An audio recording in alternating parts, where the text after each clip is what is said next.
1986 ते 92पर्यंत एकेरी पद्धतीनं कामं चालू होते. नंतर जलसंधारण म्हणून 92 ते 96पर्यंत सुरू झालं आणि नंतर 96ला एकात्मिक पाणलोट व्यवस्थापन म्हणून सुरू झालं. महाराष्ट्रामध्ये विशेषतः जो आता पावसाचा कल आपण बघतोय की अनियमित पाऊस आणि 2 पावसामधील जो खंड आहे तो 15-20 दिवसापर्यंत जातोय आणि अशा परिस्थितीमध्ये शेतीची उत्पादकता जी आहे काही अंशी काही भागामध्ये एकदम कमी होतंय, काही भागात पाऊस आला तर बऱ्यापैकी राहतं, काही भागामध्ये संकटसारखी परिस्थिती निर्माण होते, दुष्काळ सदृश परिस्थिती निर्माण होतं. बरोबर आहे. तर यावर पाणलोट क्षेत्र व्यवस्थापन हा एकमेव उपाय होऊ शकतं असं जे यापूर्वी आपण जे काही पाणलोटाचे कार्यक्रम राबवले आहेत राज्यात त्यावरून दिसून येतं. म्हणून यापूर्वी साखळी सिमेंट बंधारे, एकात्मिक पाणलोट व्यवस्थापन इत्यादी जे कार्यक्रम, जे चांगले कार्यक्रम जिथं लोकांचा सहभाग जिथं चांगला मिळाला तिथं चांगले काम झाले आणि त्या गावामध्ये शेतकऱ्यांची उत्पादकता वाढली, शेतीची उत्पादकता वाढली, त्यांचं उत्पन्न वाढलं, त्यांचं जीवनमान बदललं आणि म्हणून केंद्र सरकारने सुद्धा एकात्मिक पाणलोट व्यवस्थापन कार्यक्रम 2009-10 पासून मोठ्या प्रमाणामध्ये राबवण्याचं ठरवलं. आता पाणलोट व्यवस्थापनामध्ये 2 गोष्टी येतात. मी थोडा जलयुक्त शिवार अभियानाच्या पूर्वी पाणलोटाची पार्श्वभूमी तुम्हाला समजावून सांगत आहे. आपला एक गाव जर आपण गृहीत धरला तर त्याचे शिवार जे आहेत तर शिवारमध्ये जमीन असतं, शेती करतो आपण, शेतीखालील जमीन आणि बिगर शेतीखालील जमीन अशा 2 प्रकारे शेती असतं आणि नदी नाले असतात, ओढे असतात. तर शेतीवर वैयक्तिक स्वरूपाच्या योजना राबवल्या जातात, जसे बांध बंदिस्ते आहे, भाताचे खाचरं तयार करून देणं आहे, ढाडीचे बांध तयार करून देणं आहे, कापूस आणि सोयाबीन शेती असेल तर शेततळे तयार करून देणं आहे वगैरे वगैरे. आणि नदी नाले ओढे जे असतील त्यावर जसं आता डोंगराचा भाग असेल तर वरच्या भागावर एखादा पाझर तलाव असेल, एखादा गाव तलाव असेल, एखादा कोल्हापुरी बंधारा असेल, जसं खाली हो आपण कुठं कोल्हापुरी बंधारे बसतील, कुठं सिमेंटचे बांध बसतील, अशा प्रकारे आपण माथ्यापासून पायथ्यापर्यंत आपण त्या नाल्याला उपचार करत आणतो आणि म्हणजे धावणाऱ्या पाण्याला चालवत आणायचं किंवा थांबवून ठेवण्याचं काम आपण करतो आहे. तर अशा प्रकारे जमिनीचं आणि नाल्याचं ह्या दोन्ही ठिकाणी जर आपण उपचार केले पाणलोटामध्ये तर जमिनीमध्ये पाणी मुरतं, किंबहुना 2 ते 3 मीटर पाण्याची पातळीसुद्धा वाढलेली दिसून आलेली आहे. त्या परिसरातला दुष्काळ निघून गेलेला आहे, पिण्याचं पाणी लोकांना मिळालं आहे आणि शेतीकरतासुद्धा सिंचनासाठीसुद्धा पाणी मिळालेलं आहे. तर हा सर्व अनुभव आपल्या राज्यामध्ये आपल्या पाठीशी आहे, कारण देशात महाराष्ट्र हे पाणलोट विकासनामध्ये मॉडेल म्हणून समजलं जातं. कारण मी 1990मध्ये ज्यावेळेस ह्या खात्यामध्ये रुजू झालो आणि डेहराडूनला 6 महिन्याच्या ट्रेनिंगला गेलो होतो, तिथं मला तिथल्या एक अधिकाऱ्याने विचारलं होतं की महाराष्ट्रावाल्यांना पाणलोटाविषयी जास्त विचारण्याची काही गरज नाही, कारण महाराष्ट्र हे देशासाठी मार्गदर्शक आहे पाणलोट व्यवस्थापनामध्ये. तर अशी आपली ख्याती देशामध्ये आहे. म्हणून हा सर्व इतिहास बघून की शेतीला आता दिवसेंदिवस काय झालं आहे की पावसाचं प्रमाण कमी नाही झालं. पाऊस एकंदरीत जे पडायचं आहे तेवढं पडतं. जसं आता विदर्भाचा पाऊस, चंद्रपूर जिल्ह्याचा पाऊस 1100 मिलीमीटर पाऊस आहे, तेवढा येतो आहे पाऊस. फक्त पावसाचे दिवस कमी झाले. बरोबर आहे. भळभळ एका वेळेस 2 तास 3 तास 4 तासामध्ये पाऊस येऊन जातो. पूर्वी दिवसभर झडी राहायच्या, 8-8 दिवस झडी राहायच्या, तसा पाऊस येत नाही. त्यामुळे काय झालं आहे की आपल्यालासुद्धा पावसाचं पर्जन्यमान जसं बदललं, वातावरण जसं बदललं, तर शेतीमध्ये धोके जास्त वाढले, विशेषतः पाण्याच्या संदर्भामध्ये. कसं की एकदम पाणी येतं, एकदम पाणी आलं की फडकन निघून जातं, म्हणजे अडून राहणं, जीर्ण मुरणं ही प्रक्रिया होत नाही. आणि एकदम पाऊस आला की एकदम पाऊस निघून जात असल्यामुळे जमिनीची धूप मोठ्या प्रमाणामध्ये होते आणि जमिनीची धूप झाली की ती सुपीक जी माती असते जमिनीमध्ये आपण जिथं शेती करतो त्यावर 1 फुटाचा जो थर आहे त्या थराला जतन करणं फार गरजेचं आहे आणि ह्या अशा पावसामुळे ती माती वाहून जातं आणि आपल्या जमिनीचा कस कमी होतं, सुपीकता कमी होतं आणि उत्पादकता कमी होतं. तर ह्या 2 गोष्टीमुळे आपल्याला पाणलोट व्यवस्थापनाचे अत्यंत महत्त्वाचा निर्णय हे सर्व गोष्टी बघून पावसाचं अनियमितता, दुष्काळी परिस्थिती, पिण्याचं पाणी, शेतीला पाणी हे सर्व बघून 5 डिसेंबर 2014 पासून शासनाने राज्याचा अत्यंत महत्त्वाकांक्षी कार्यक्रम म्हणून जलयुक्त शिवार अभियान आणि 2019 पर्यंत राज्यातले सर्व गाव ह्या अभियानामध्ये घ्यायचं असं शासनाने निर्णय घेतला आणि हा जलयुक्त शिवार अभियान आता सुरू झालेला आहे. जलयुक्त शिवार अभियान टंचाईमुक्त महाराष्ट्र 2019 हे राज्य शासनाचं स्लोगन आहे आणि हे कोरडवाहू शेतीसाठी वरदान ठरणार आहे. कोरडवाहू राज्यामध्ये आपली जवळपास 85 ते 86% कोरडवाहू शेती आहे. काही तालुक्यामध्ये तर 100% आहे, काही जिल्ह्यामध्ये जवळपास 90% आहे, काही जिल्ह्यामध्ये 80% असेल, पण सरासरी जर विचार केला आपण तर 85 ते 86% आपली कोरडवाहू शेती आहे. आणि शेतीवर जगणारे शेतकरी जे आहेत आपले 60 ते 65% जे लोक उपजीविका करणारे आहेत यांचं पूर्ण जीवनमान शेतीवर अवलंबून आहे. तर कोरडवाहू शेती ही शाश्वत शेती ह्या कोरडवाहू शेती अभियानातून होणार आहे. मात्र याकरता आपली लोक जे गावात राहणार आहेत, पाणलोटातले जे लोक आहेत, त्या गावातले लोक आहेत यांचा सहभाग अत्यंत महत्त्वाचा ठरणार आहे. जिथं जिथं गावात लोकांचा सहभाग जास्त मिळालेला आहे त्या गावामध्ये ह्या अभियानाची यशस्वीता जास्त मिळालेली आहे. तर हे झालं आपलं पार्श्वभूमी की अभियान कसं सुरू झालं आणि याची गरज काय की कोरडवाहू शेतीसाठी जलयुक्त शिवार अभियान हे वरदान ठरणार आहे हे नक्की. तर आता हे अभियान काय आहे आपण थोडक्यात समजून घेऊया. पुढची स्लाइड चालू.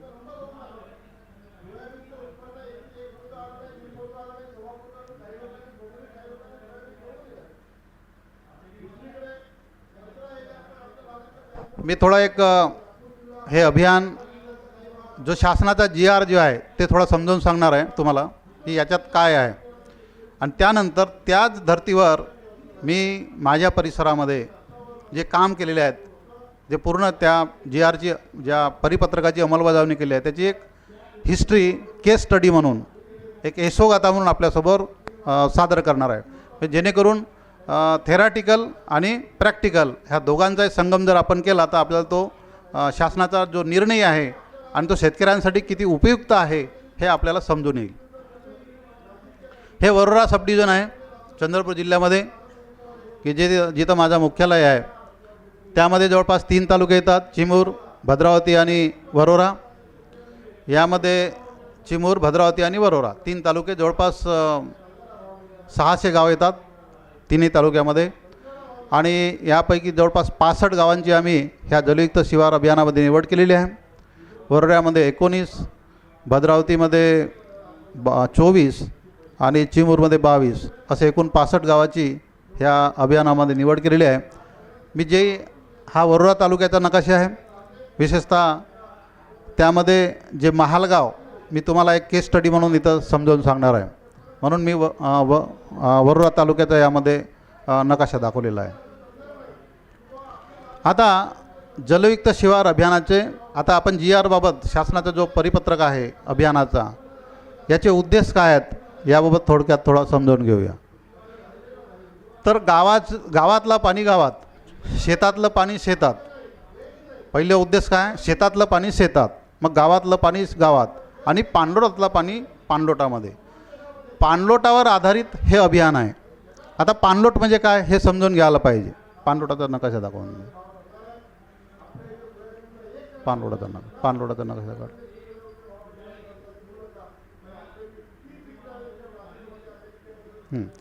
हे पाणलोटाचा नकाशा आहे. प्रत्येक गावाचा असा नकाशा असतो जवळपास.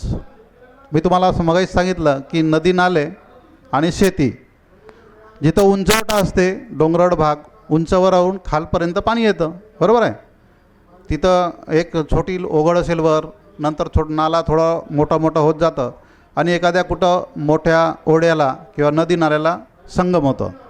जो पॉईंट आहे संगमाचा आणि जिथून पाणी येतं वरून माथ्यावरून, हे पूर्ण या परिसराला पूर्ण पाणलोट क्षेत्र म्हणतात. म्हणजे माथ्यापासून पायथ्यापर्यंत हे प्रत्येक गावामध्ये अशी परिस्थिती असते. तर माथ्यापासून पायथ्यापर्यंत आपल्याला याचा उपचार करायचा असते पाणलोटामध्ये. तेव्हा त्या पाणलोटाचा जे प्रत्येक सर्वे नंबर आहे ते उपचाराने सजवा लागतं. प्रत्येक म्हणजे तिथं शेततळे किंवा जिथं वैतीखालील जमीन आहे तिथं तिथं ज्याप्रमाणे लागू होईल ते उपचार, आणि बिगर वैतीखालील क्षेत्रामध्ये वेगळे उपचार, नदी नाल्यासाठी वेगळे उपचार, याची मांडणी करावं लागतं आणि त्याची पद्धत वेगवेगळी. ते आपण थोडं समजून घेणार. तर तुम्हाला पाणलोट समजावं म्हणून पाणलोटाचा नकाशा, पाणलोट समजावं म्हणून ते पाणलोटाचा नकाशा मी तुम्हाला दाखवला आहे. जनरली हे एखाद्या आपल्या पंजासारखं, कुठं एखाद्या पिंपळाच्या पानासारखं, अशा प्रकारे तो पाणलोट असतं. जसं पिंपळाचा पान जरी आपण गृहीत धरला, पिंपळाच्या ज्या शिरा असतात, मुख्य शिर, बाजूच्या शिरा, हे नद्या ओढे असं समजायचं, आणि बाकीचा जो भाग आहे ती आपली शेती. तर अशा प्रकारे हा पाणलोट असतं. आणि ह्या पाणलोटाला आपण जर सजवलं बरोबर तर धावणारा पाणी आपण चालायला लावायचं आहे. पाणलोटाचे उपचार म्हणजे काय? धावणारा पाणी चालायला लावायचं. चालायला लागला म्हणजे काय की ती माती वाहून नेणार नाही, जमिनीची धूप होणार नाही, बरोबर आहे. आणि जास्तीत जास्त पाणी जमिनीवर उभं राहिल्यामुळे जमिनीमध्ये मुरण्याची प्रक्रिया ती होईल. जमिनीतलं पाणी मुरेल, सुपीक माती वाहून जाणार नाही, आणि जमिनीतली पाण्याची पातळीसुद्धा वाढेल आणि जमिनीला ओलावासुद्धा मिळेल. पिकाला काय पाहिजे? फक्त ओलावा पाहिजे. तर पाणलोट व्यवस्थापनामध्ये ओलावा, पिकाला ओलावा देणं हे महत्त्वाचं काम आहे. आता यामध्ये उद्देश पहिला जो आहे, पहिला उद्देश जो आहे गावातलं पाणी गावामध्ये, शेतातलं पाणी शेतामध्ये अडवणं. दुसरं भूगर्भातील पाण्याची पातळी वाढवणं. ते पहिली स्लाईड. भूगर्भातील पाण्याची पातळी वाढवणं, नंतर लोकांचा सहभाग वाढवणं वगैरे वगैरे. पिकांना ओलिताची सोय निर्माण करून देणं, पिण्याच्या पाण्याचा प्रश्न सोडवणं, जमिनीची धूप थांबवणं इत्यादी हे जे उद्देश आहेत जलयुक्त शिवार अभियानाचे, आणि त्या उद्देशाला धरून पुढं काम करायचं आहे.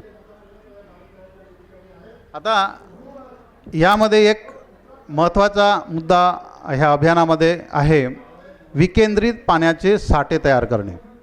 म्हणजे आता जर आपण विकेंद्रित म्हणजे शिवारभर, जलयुक्त शिवार याचं नावच अभियानाचं आहे, जलयुक्त शिवार, की त्या पूर्ण पाणलोटामध्ये, त्या गावाच्या परिसरामध्ये, वेगवेगळ्या परिसरामध्ये किंवा प्रत्येक सर्वे नंबरमध्ये जसं तिथं उपयुक्त होईल अशा प्रकारचे उपचार करून त्या शेतकऱ्याला, त्या सर्वे नंबरला सिंचनाची सोय उपलब्ध करून देण्यासाठी प्रयत्न करणे.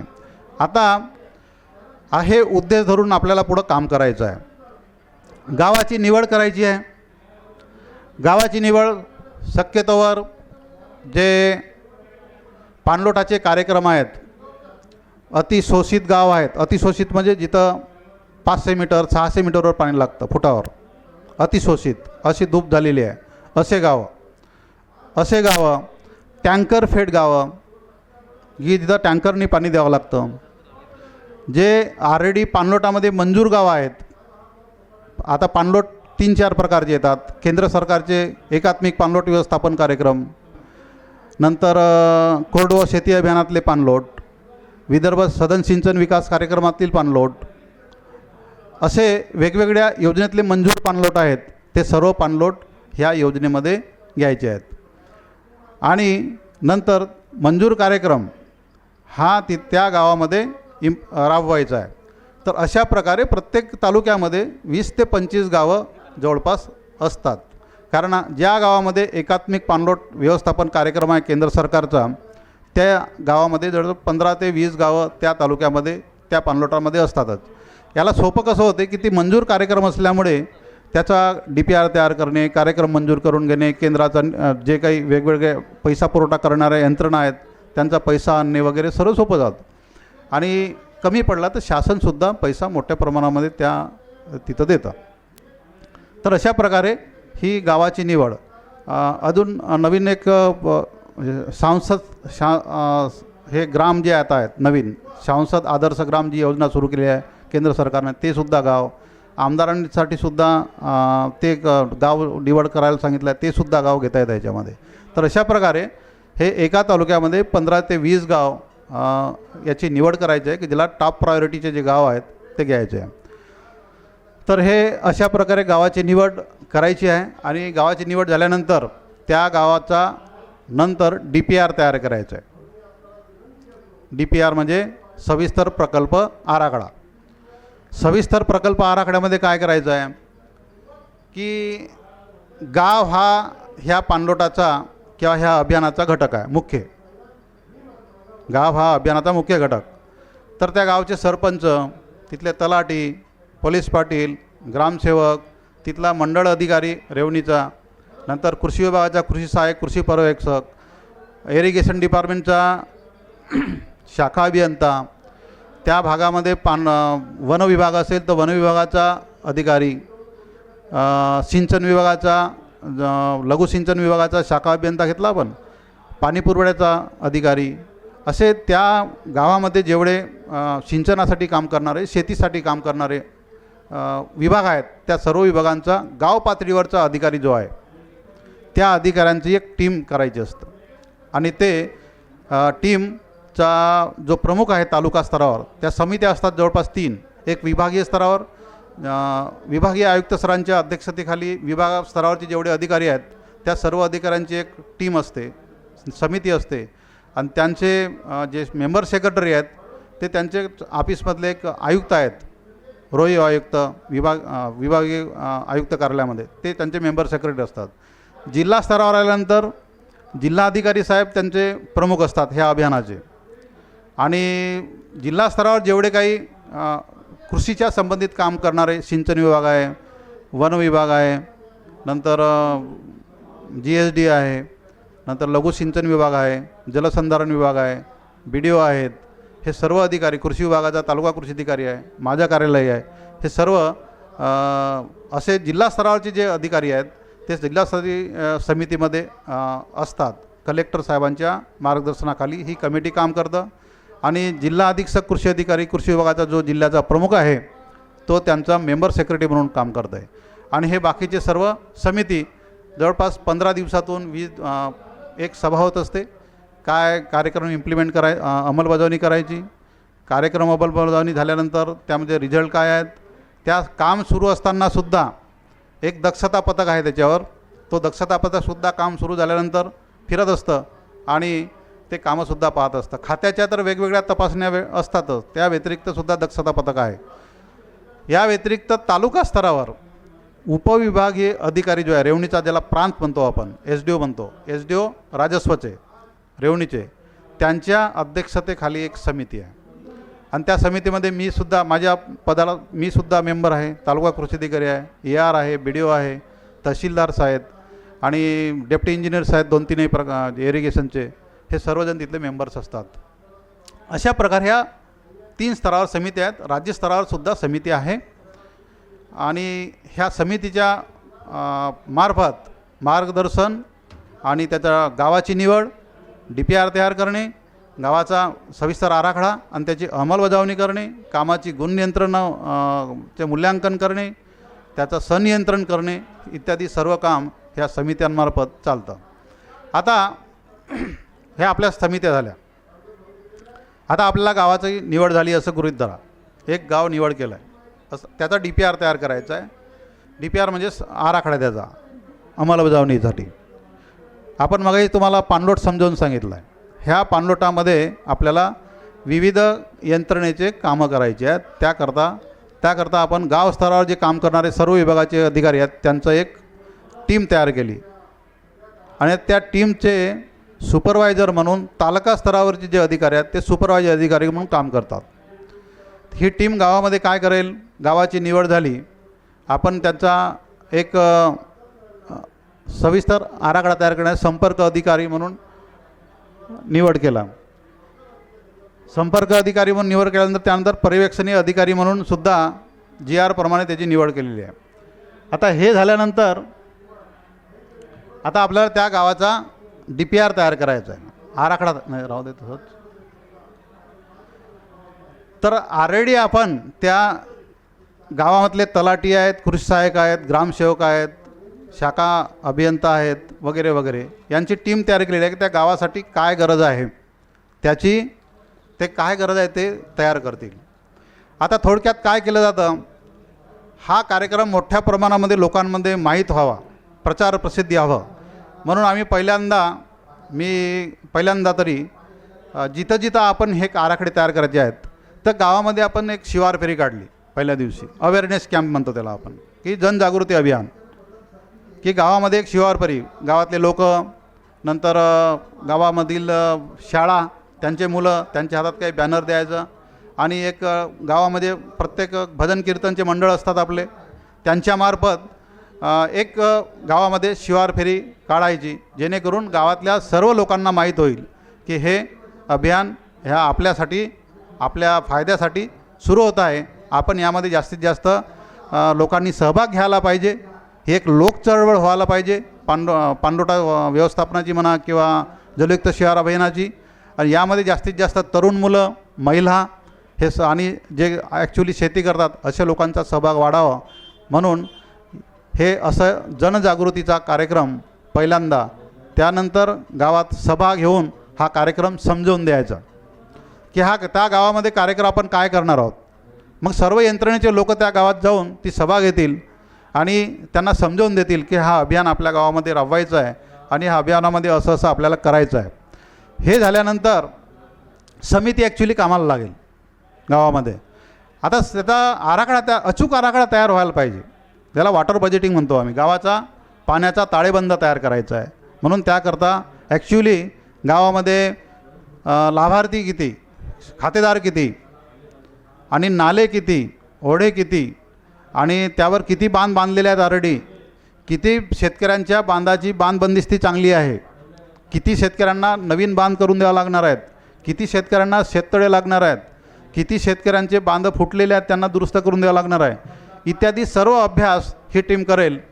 आणि जो रफ आराखडा तयार केल्यानंतर गावातल्या लोकांसोबत हे लोक गावात त्या पूर्ण शिवाराची शिवार फेरी करतील. जनरली शिवार फेरी केल्यानंतर अंदाज येऊन जातं की नाल्यावर किती बांध बांधलेले आहेत, बांधले असतील तर चांगले आहेत की वाईट आहेत, त्याला रिपेअर करावं लागतं का, फुटतूट दुरुस्ती करावं लागतं का, किंवा नवीन किती बांधावं लागतं वगैरे वगैरे. मग काही आता 1000 हेक्टरचं एक गाव असेल, त्यापैकी किती शेतकऱ्यांची बांध चांगली आहेत, किती शेतकऱ्यांना बांध करावं लागणार आहेत वगैरे वगैरे. अशा प्रकारचा सर्वे ही टीम करेल गावातल्या लोकांसोबत, ग्रामस्थांसोबत. आणि नंतर गावात अजून पुन्हा आल्यानंतर दुसऱ्या दिवशी यांचा रफ आराखडा तयार होऊन जातो. एक कागद तयार होतं की 2 नाले आहेत, 2 नाल्यावर किती नाले बसतात, किती जुने आहेत, किती फुटलेले आहेत, किती दुरुस्त करायचे आहेत, मग शेती दुरुस्तीमध्ये काय काय करावं लागणार आहे, नाही का. अशा प्रकारे हे सर्व यांचा रफ आराखडा तयार होतो. दुसऱ्या दिवशी संपूर्ण गाव शक्यतोवर त्या समावेश होईल असं तो आराखडा लोकांसोबत चर्चा करायची आहे. आणि त्यापूर्वी एका गावातले जे म्हातारे लोक असतात एकदम सिनियर, त्या लोकांच्या माध्यमातून एक गावाचा जिथं समाज मंदिर आहे तिथं आपण शक्यतोवर सभा घेतो की जिथं सर्व लोक येतील. आणि अशा वेळेस जे जाणकार लोक असतात गावातले की त्यांना गावाची हिस्ट्री माहीत असते, जे 50, 70, 80, 90 वर्षाचे जे म्हातारे असतात, 4-5 लोक तर भेटतातच, तर त्यांच्या माध्यमातून त्या गावाचा नकाशा काढायचा. आपले तरुण पोरं बरोबर काढतात, गावातले पोरं पोरी एक गावाचा नकाशा काढायचा त्या पटांगणामध्ये मंदिराच्या, तिथं भोवताल सर्व गावातले लोक जमा होतात आणि लोकांना सांगायला लावायचं इथं नाले किती आहेत, कुठून नाला चालला, मग तेथे एक रेषा मारायची. आपल्या काय म्हणतात चुन्यानीच नकाशा काढायचा गावाचा मंदिर कुठं आहे, पोस्ट ऑफिस कुठं आहे, शाळा कुठं आहे, नाही का, नाले कुठं आहेत वगैरे वगैरे असे सर्व मार्क करायचं. मग नाले आहेत, मग त्याच्यावर कुठं बांधलेले आहेत, कोल्हापुरी कुठं आहे, गाव तलाव कुठं आहे, नाही का, नंतर गाव तलाव असेल तर तो कुठं आहे, त्याचं लोकेशन काय आहे वगैरे वगैरे असं सर्व मार्क केल्यानंतर सर्व लोक सांगतील की आता हा आपल्या गावाचा नकाशा बरोबर आहे आणि ह्या इथं असं असं करावं लागतं. मग यांनी जो आदल्या दिवशी सर्वे केलेला असते हा सर्वे तिथं चेक होऊन जातो, बरोबर झाला की नाही, नाही का. म्हणजे गावांचा सहभाग वाढवतो आपण याच्यामध्ये. याला म्हणतात PRA टेक्निक. तर हे त्या ग्रामस्थांच्या माध्यमातून हे प्लॅनिंग जे झालेलं आहे, नियोजन जे झालं आहे ते अचूक आहे की नाही म्हणून तिथं एक तर चेक करता येतं, काही सुटलं असेल तर ॲडही करता येतं आणि कमी जास्त झालं असेल तर काढता येतं. तर अशा प्रकारे आपण हा बृहत आराखडा त्याला म्हणता येईल सबंध गावाचा लोकांच्या साक्षीने तयार करून घेतलं जातं. म्हणजे लोकसहभाग किती महत्त्वाचा आहे बघा. ह्या नियोजनाच्या प्रक्रियेपासूनच लोकसहभाग जर वाढला तर कार्यक्रम अचूक होईल की नाही राबवणं, आणि अचूक होईल, वाद येणार नाहीत विशेष म्हणजे. तर अशा प्रकारे हा आराखडा तयार करून नंतर फायनल झाला की ग्रामसभेत ठेवायचं. ग्रामसभा बोलवून, ग्रामसभा आता तुम्हाला माहीत आहे कशा असतात, येतात किती लोक वगैरे जे असतील ते, जेवढे लोक आले आपली कोरम पूर्ण झाला, ग्रामसभेमध्ये हे सर्व ठेवलं जातं आणि ग्रामसभेसमोर वाचन करायचं की सर्व विभागाचा कार्यक्रम. आता समजा एखादी डोंगर आहे, ह्या डोंगरावर वन विभागाचा कार्यक्रम राबवला जाईल, तिथं CCT केल्या जाईल, चर काढले जातील पाणी वरच्या वरळासाठी, माती वरच्या वरळासाठी. नंतर थोडं खाली आली की शेती लागली, शेती लागल्यावर कृषी विभागाचा कार्यक्रम सुरू होईल, जलसंधारणाच्या डेप्टी इंजिनियरचं काम सुरू होईल, लघु पाटबंधाऱ्याच्या इंजिनियरचं काम सुरू होईल, नाही का. काही वनशेती असेल, काही पडीत जमीन असेल तिथं सागाचं वृक्ष लागवडाचा कार्यक्रम गेला तर वन विभाग आहे. अशा प्रकारे हा कार्यक्रम तयार झाल्यानंतर हा ग्रामसभेसमोर पुन्हा ठेवला जाईल आणि ग्रामसभेमध्ये त्याला मंजुरी मिळेल की आपण आता हा कार्यक्रम ह्या गावासाठी चांगला प्लॅन तयार केलेला आहे, याची अंमलबजावणी करता जिल्ह्याच्या समितीकरता आणि विभागाच्या आणि राज्याच्या समितीकरता मंजुरीला पाठवायचं आहे. त्याच्यामध्ये भौतिक आर्थिक दोन्ही गोष्टी येतात. कोणते कार्यक्रम किती, त्यातला लागणारा पैसा किती, त्याचे कास्टनाम ठरलेले असतात. त्याप्रमाणे तो ग्रामसभेमध्ये आराखडा मंजूर झाल्यानंतर हा आराखडा जिल्हास्तरीय समितीकडे जातो. मग जिल्हास्तरीय समितीमध्ये 15 ते 20 दिवसानंतर एक मिटिंग लागतं. त्या समितीसमोर हे चर्चेला येतं. त्यात काही शेतकरीसुद्धा असतात आणि चर्चा तिथं सर्वांगीण झाल्यानंतर तो आराखडा तिथंही मंजूर होतं आणि विभागीय समितीकडे जातं. विभागीय समिती म्हणजे काही तज्ज्ञ असतात, अजून तिथेसुद्धा शेतकरी असतात ज्यांना राज्य शासनाने पुरस्कृत केलेले आहेत. शेतीनिष्ठ शेतकरी आहेत, असे पुरस्कार प्राप्त शेतकरी त्या विभागीय समितीमध्ये असतात, जिल्ह्याच्या समितीमध्ये असतात. त्यांच्या काही सूचना ज्या असतात त्या सूचनांचं अजून त्याच्यामध्ये समावेश करून किंवा नसतील तर तसंच असं मग तो आराखडा जर सुधारित करायसाठी जर आपल्याकडे आला पुन्हा तर सुधारित करून पाठवणे आणि पुन्हा त्या समितीकडून त्या विभागीय समितीकडे पाठवून मग राज्य शासनाकडे जातं आणि मग ॲक्च्युली आराखडा मंजूर होतं. राज्य शासनानं मंजुरी देतात आणि विभागीय आयुक्त मंजूर दिल्यानंतर राज्य शासन देतातच. अशा प्रकारे हे गावाची निवड, त्याचा कार्यक्रम तयार करणे, लोकांचा सहभाग वाढवून घेणे, ग्रामसभेमध्ये मंजुरी देणे, जिल्हास्तरीय समितीची मंजुरी घेणे, विभागीय समितीची मंजुरी घेणे आणि राज्य शासनानं मग त्यांना पुढचं अंमलबजावणीसाठी आता तिथं विभागनिहाय ते कार्यक्रम ठरलेले असतात. कोणत्या विभागाने कोणते कार्यक्रम राबवायचा असा सर्व आराखडा तयार करून आपण जो पाठवला आहे त्याप्रमाणे कलेक्टर साहेबाला मग ते सूचना देतात की आता हा तुमचा आराखडा मंजूर झालेला आहे, याची अंमलबजावणी सुरू करा. मग कलेक्टर साहेबाच्या नेतृत्वाखाली अजून त्यांची सर्व विभागाच्या अधिकाऱ्यांची मिटिंग होतं आणि मिटिंग झाल्यानंतर त्या विभागाने काम सुरू करावं म्हणून ते त्या विभागाला सूचना देतात. तू बसून जा. त्या विभागाला ते सूचना देतात आणि मग त्याचं अंदाजपत्रक तयार करण्याची प्रक्रिया सुरू होते. त्या विभागाने आपापले अंदाजपत्रक तयार करायचे. त्यांना जे अधिकार दिलेले असतात त्यांच्या वेगवेगळ्या पातळीवर ते मंजूर करतात. अजून पुन्हा कलेक्टर साहेबाकडे प्रशासकीय मान्यतेसाठी ते अंदाजपत्रक जातात आणि कलेक्टर साहेब त्याला प्रशासकीय मान्यता देतात आणि सोबतच पैसेही देतात आणि तो प्रशासकीय मान्यता आणि पैसा त्या विभागाच्या जिल्ह्याच्या प्रमुखाकडे येतं आणि नंतर मग त्या तालुक्याला तो पैसा जातो आणि अंमलबजावणीची प्रक्रिया अजून पुन्हा सुरू होते. मग अजून पुन्हा आलं गावातल्या लोकांसोबत चर्चा करणं. आता समजा त्या गावाचा आराखडा 1 कोटीचा आहे असं गृहीत धरला आपण, तर हा अभियान आपल्याला 2001 वर्षाचा आहे. यावर्षी शासनाने मागच्या वर्षी डिसेंबर महिन्यात सुरू झाला, 5 डिसेंबरला हे सर्व आराखडे तयार करण्यात जवळपास जानेवारी उजाडली आणि मग जानेवारी फरवरी शेतामध्ये पिकच असतात, त्यामुळे हा जनरली मार्चपासून सुरू झाला, 15 फरवरीपासून जवळपास सुरू झाला आणि जूनपर्यंत हा काम सुरू झाले. जवळपास 50% काम पूर्ण झाले. म्हणून शासनाने यावर्षी अजून 1 वर्ष मुदतवाढ दिली त्या गावांना. आत्ता मार्च अखेरपर्यंत हे गाव पूर्ण करायचे आहेत आणि पैसासुद्धा पूर्ण देऊन टाकला. तर आता ही अंमलबजावणीची प्रक्रिया कशी आहे की त्या विभागाने त्या पाणलोटामध्ये आपण जे पाणलोटमधले जे प्रस्तावित केलेले कार्यक्रम आहेत ते पूर्ण करायचे आहेत ह्या वर्षभरात. हा अभियान 1च वर्षाचा आहे त्या गावासाठी. तो गाव पूर्ण झाला की दुसरं गाव घ्यायचं आहे दुसऱ्या वर्षी, ते गाव पूर्ण झाले की तिसरं गाव घ्यायचं आहे. अशा प्रकारे हा 4 ते 5 वर्षामध्ये ती तालुका पूर्ण जवळपास 2019पर्यंत हा टँकरमुक्त करण्याचा निर्धार शासनाचा आहे आणि अशा प्रकारे हा अंमलबजावणीचा टप्पा, हा नियोजनाचा टप्पा पूर्ण केला आपण, अंमलबजावणीचा टप्पा सुरू झाला आता. तर ह्या अंमलबजावणीच्या टप्प्यामध्ये अजून जे लाभार्थी आहेत गावातले यांचा सहभाग मात्र फार महत्त्वाचा आहे. विशेषतः महिला, तरुण पुरुष, जाणकार लोक हे जर सर्व पुढाकार घेतला, कारण मी आता 90पासून हे काम करतो आहे, तर जिथं जिथं शेतकऱ्यांचा सहभाग जास्त मिळाला, महिलांचा, पुरुषांचा, तरुण मुलांचा, तिथं मला सक्सेस रेट चांगला मिळाला. मी यापूर्वी तालुका कृषी अधिकारी म्हणून रामटेकला काम केलं आहे 7 वर्ष. तिथं जवळपास 5 पाणलोट असे केले होते की तिथं राज्य शासनानं पुरस्कार दिला. राज्यामध्ये 1 नंबरचा पाणलोट म्हणून बोर्डा पाणलोटाला बक्षीससुद्धा मिळाला. 8 लाख रुपये त्या राज्यात पहिला नंबर आला 2003मध्ये.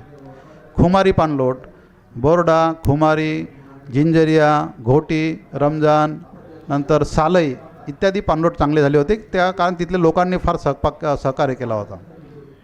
नंतर मी तालुका कृषी अधिकारी म्हणून कुहीला गेलो. कुहीलासुद्धा चांगलं काम झालं आहे. विशेषतः महिलांच्या सहकार्यातून शेतीशाळासुद्धा चांगल्या राबवल्या गेल्या. 100 हेक्टरचा निशिगंधाचा प्रकल्प, देशातला पहिला प्रकल्प कुईमध्ये राबवला गेला त्या नुसत्या महिलांच्या सहभागामुळे. 65 लाखाची सबसिडी आपण त्या शेतकऱ्यांना दिला. अजूनही निशिगंधाची लागवड कुई तालुक्यामध्ये मोठ्या प्रमाणात होत आहे तेव्हापासून. पहिले शेतकरी फक्त 1 गुंठे 2 गुंठ्यावर करायचे, आता 1 एकर 2 3 एकरावर निशिगंध लागवड करतात आणि नागपूर मार्केटला सर्वात जास्त निशिगंध कुईचा येतो. तर अशा प्रकारे लोकसहभाग, मी तुम्हाला लोकसहभाग समजावून सांगतो आहे की जेवढा महिला आणि तरुण पुरुष जे आता भविष्यामध्ये शेती करणार आहेत, की महिला जवळपास 80% शेतीमध्ये काम करत आहे आणि त्यांचा सहभाग जर याच्यात वाढला, त्यांना ट्रेनिंग दिलं गेलं, त्यांना पुढं आणलं गेलं, तर कामाची गुणवत्ता चांगली मेंटेन होतं, काम वेळेत पूर्ण होतात आणि आपल्यासोबत आपले वडीलधारे गावातले जे पुरुष मंडळी आहेत ते सोबत असतेच. वरून अजून जे सुशिक्षित आपले तरुण आहेत गावामध्ये, त्या कुटुंबातले, त्या गावातले, ते सुद्धा इथं जोडले गेले, तर अत्यंत चांगला परिणाम 1 वर्षामध्ये आपल्याला त्या गावामध्ये दाखवता येतं. मी आता तुम्हाला एक गाव दाखवणार आहे, मी जे केलं ते आत्ता इथं 1 वर्षात जे केलं आहे ते गावसुद्धा मी तुम्हाला दाखवणार आहे याच्यामध्ये. तर अशा प्रकारे लोकसहभाग हे अत्यंत महत्त्वाचं आहे. पण लोकसहभाग हा नावासाठी नाही पाहिजे, म्हणून म्हणतं आहे की महिला पुढं करा, तरुण मुलांना पुढं करा आणि बुजुर्ग लोक आहे आपण मंडळी जे आहेत त्यांनीसुद्धा त्यात सहभागी घ्या. त्या गावाचा 1 वर्षामध्ये सोनं झाल्याशिवाय राहत नाही, असं माझा अनुभव आहे आतापर्यंतचं. पण जिथं वाद आले तिथं संपतं, राजकारण येतं मग लोकल, तर ते थोडं बाजूला. हे विशेषतः महिला आणि तरुण पोरांना पुढं केलं ते राजकारणच येत नाही गावातलं, कारण हे बरोबर त्यांना बाजूला करतात. कारण मला आता तुम्हाला एक गाव दाखवणार, तिथं तुम्हाला अनुभव सांगणार आहे मी. तर अशा प्रकारे लोकसहभाग हे अत्यंत महत्त्वाचा गाभा आहे ह्या कार्यक्रमाचा. लोकसहभाग जर असेल तर त्याचं वेळेत कार्यक्रम पूर्ण, क्वालिटी कामाची चांगली आणि त्याचा वापरसुद्धा चांगला, कारण पाणी आल्यानंतर वापरसुद्धा व्हायला पाहिजे, तरच उत्पन्न वाढेल ना. तर अशा प्रकारे लोकसहभाग आपल्याला चांगल्या प्रकारे त्याच्यामध्ये वाढवून घ्यायचं आहे. स्लाईडकडे. तर कामाची अंमलबजावणी जी आहे हे त्या विभागाने आपापले काम तिथं करायचे आहे. समित्या झाल्या पुढं. हां, समित्याचा आपण चर्चा केलेली आहे. त्या विभागाने काम करायचं आहे. आता टेंडरिंग आलेलं आहे. 3 लाखाच्या वरचे सर्व कामं आहेत, टेंडरनी काम करायचं आहे. टेंडर ऑनलाईन टेंडर होतात सर्व कामांचे. जे कोटेशन भरतात, टेंडर भरतात, त्यांना मंजूर होतात. मग त्या विभागाने ते टेंडर मंजूर करून त्या ठेकेदारांना काम 100% यांत्रिकी पद्धतीने काम करायचं आहे. मजुरांचं काम बंद झालं आहे, त्यामुळे सर्व ऑनलाईन काम झालं आहे आता. आणि काम सुरू होताबरोबर काम सुरू करण्यापूर्वीचा फोटो त्या जागेचा, काम चालू असतानाचा फोटो आणि काम पूर्ण झाल्यानंतरचा, असे 3 फोटो तिथं त्या वेबसाईटवर टाकावं लागतं. बसल्यासुद्धा मॉनिटरिंग राज्यस्तरावरून सुद्धा होतं. CM साहेबांनी याच्यासाठी मॉनिटरिंग ऑफिस नेमलेलं आहे त्यांच्या मंत्रालयामध्ये, मंत्रालयामध्ये खास. आणि तिथल्यात एक टीम बसतं आणि ती सर्व हे कुठं काय चाललं आहे ते ऑनलाईन तपासल्या जातं.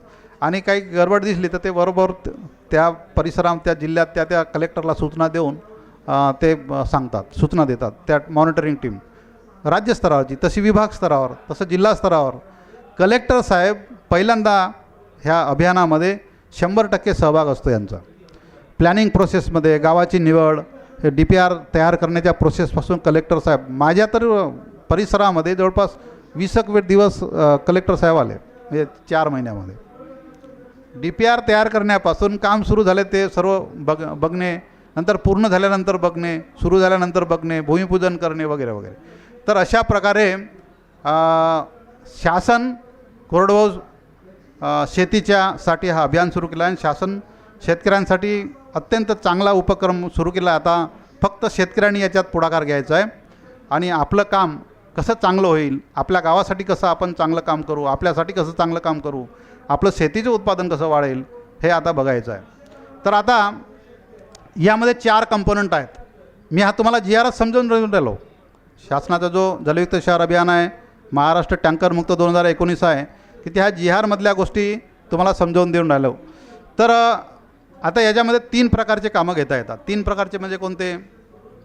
मी सुरुवातीलाच सांगितलं आहे की तू बसून जा. मंजूर कार्यक्रम आहेत ऑलरेडी, त्या गावातले गाव मंजूर आहेत, कार्यक्रम मंजूर आहे, त्यासाठी निधीसुद्धा मंजूर आहे. आता या व्यतिरिक्त आपण PRA केला, मगाशी लोकांसोबत फिरलं, नकाशा काढून आपण ठरवलं की काही ॲडिशनल कामंसुद्धा येऊ शकतात त्याच्यामध्ये. तर असे ॲडिशनल कामं जर करायचे झाले तर नव्याने करायच्या कामाचा सुद्धा ह्या GRमध्ये समावेश केलेला आहे अभियानामध्ये. म्हणजे पहिला मंजूर कार्यक्रम आहेच. या व्यतिरिक्त गावकऱ्यांना विश्वासात घेतल्यानंतर जर काही कार्यक्रम आपल्याला अतिरिक्त करायचा आहे, त्या मार्गदर्शक सूचनेप्रमाणेच, कुठे एखादा बंधारा बसत असेल टेक्निकली तांत्रिकदृष्ट्या, तर ती टीम, संबंधित खात्याची टीम पाहणी करेल आणि तिथं बसत येईल तर ओके करेल, ठीक आहे. एखादं कुठं गाव तलाव बसत असेल ते करतील. एखादं गाव तलाव आहे पण बिनकामाचा झालेला आहे, त्याला गाळ काढावं लागतं, नाही का. म्हणजे जुने स्ट्रक्चर 2-4 कोल्हापुरी बंधारे झाले असतील, ते निकामी असतील, तर त्यांना रिपेअरिंग करावं लागेल. कदाचित तो 10 लाखाचा काम 1 लाखात होईल, 50,000 होईल. रिपेअरिंग केला तर तो त्याचा नवीन स्ट्रक्चरमध्ये रूपांतर होईल आणि पाणीसाठा वाढून शेतकऱ्यांच्या कामात येईल. तर नव्याने करायचे कामं, तुटफूट आणि गाळ काढायचे कामंसुद्धा ह्या अभियानामध्ये समावेश केलेले आहेत. म्हणजे मंजूर कामं, नव्याने करायचे कामं, तुटफूट आणि गाळ काढायचे कामं, असे तीन प्रकारचे कामांचा समावेश ह्या अभियानामध्ये केलेला आहे. म्हणजे गावासाठी लागणारं सर्वच ह्या अभियानामध्ये आहे. आता प्रत्येक गावामध्ये 2 गाव तलाव असतात जवळपास, एक तर मिनिमम असतं ना, गावाच्या शेजारी एक तर असेल किंवा थोडं लांब असेल, तर ते पूर्ण बुजलेले आहेत, त्याची साठवण क्षमता संपलेली आहे. त्याला जर आपण उपसलं, पूर्ण गाळ काढलं, तर सुपीक माती असते त्याच्यामध्ये, ती काढून शेतामध्ये नेऊन टाकली तर जमीन सुपीक होईल, नाही का. रॉयल्टी माफ आहे, शासनाने रॉयल्टी माफ करून टाकली सर्व ह्या अभियानामध्ये. तर ते पूर्ण गाळ आहे, ते गाळ उपसणे, पण त्या अभियानामधूनच त्यालासुद्धा वेगळं अभियान निधी दिलेला आहे. जलयुक्त शिवार अभियानामध्ये महात्मा ज्योतिबा फुले जलभूमी संधारण अभियान नावाची योजना आहे. त्या अभियानामधून फक्त डिझेलचा पैसा दिला जातो आणि त्या डिझेलचा पैसा देऊन ते गाळ काढायचा कार्यक्रम, मग त्या नाल्यातला गाळ असो किंवा त्या गाव तलावातला गाळ असो, तर हे गाळ काढायचा कार्यक्रम हा डिझेलचा JCP एखादा बिझनेसमॅनकडून, उद्योजकाकडून, एखादी कंपनी असेल त्या परिसरात त्यांच्याकडून, CSR म्हणतात त्याला, तर CSR मार्फत त्यांना फक्त डिझेलचा पैसा देऊन तो गाळ काढायचा कार्यक्रम दिलेला आहे. तर अशा प्रकारे काही गाव प्रश्न नंतर विचारा. आपलं एकदाचं बोलणं झालं की नंतर प्रश्न विचारू. प्रश्नासाठी आपण 10-15-20 मिनटं आपण ठेवू. तर अशा प्रकारे 3 प्रकारचा मंजूर कार्यक्रम, नंतर नव्यानं घ्यायचा कार्यक्रम आणि नंतर तुटफूट दुरुस्ती आणि गाळ काढणे. तर पहिला प्राधान्य तुटफूट दुरुस्ती आणि गाळ काढण्याला दिलं जातं, जेणेकरून जे जुने अस्तित्वात असलेले स्ट्रक्चर्स आहेत त्यांना नवीन जीवनदान देऊन त्याचा पाणीसाठा पूर्ववत करणे आणि त्याचा वापर करण्यासाठी दुरुस्ती आणि गाळ काढण्याचा कार्यक्रम हा तिसरा कार्यक्रम त्याच्यामध्ये समावेश करा. मग याच्यात सर्व खात्याचे काम आले. सिंचन विभागाचा बंधारा असेल एखाद, कृषी विभागाचा एखाद बंधारा असेल, कोल्हापुरी बंधारा असेल, गाव तलाव असेल, अशा प्रकारे यांचे दुरुस्ती आणि गाळ काढण्याचा कार्यक्रम यामध्ये समावेश आहे. आणि म्हणजे त्या गावाला लागणारा सर्व घटक ह्या अभियानामध्ये आहे. तर अशा प्रकारे हे काम वर्षभरामध्ये ते गाव शक्यतोवर पूर्ण करायचं आहे. आणि शासन अनुदानसुद्धा पूर्ण देते ते गावाला लागणार, अनुदानाची अडचण नाही. आता फक्त लोकसहभाग, लोकांचं त्यामध्ये सहभाग आणि त्या यंत्रणेने काम करायचं आहे. असं करून शासन ते गाव चांगला करण्यासाठी अशा प्रकारे ह्या अभियानामध्ये 3ही गोष्टी आपण त्याच्यामध्ये अंमलबजावणी करायची आहे. आणि याचं ओव्हरऑल मॉनिटरिंग जिल्हाधिकारी साहेब करतात. आणि शासन स्तरावरसुद्धा मग सांगितल्याप्रमाणे 3 प्रकारचे फोटो आणि त्रयस्थ संस्थेमार्फत काम पूर्ण झाल्यानंतर तिसऱ्या एखाद्या संस्थेमार्फत त्याचं व्हॅल्युएशनसुद्धा आणि मॉनिटरिंगसुद्धा, संनियंत्रणसुद्धा करण्याची प्रोव्हिजन आहे. आणि ती सुरू झालेली आहे. आता म्हणजे जूनपासून सुरू झाली आहे ती प्रोव्हिजन. आणि येऊन लोकांनी परस्पर लोक येतात वरून, जे ज्यांना नेमलं असेल ते शूटिंग करून घेऊन जातात, शेतकऱ्यांच्या मुलाखती घेतात आणि ते शासनाला सादर करतात.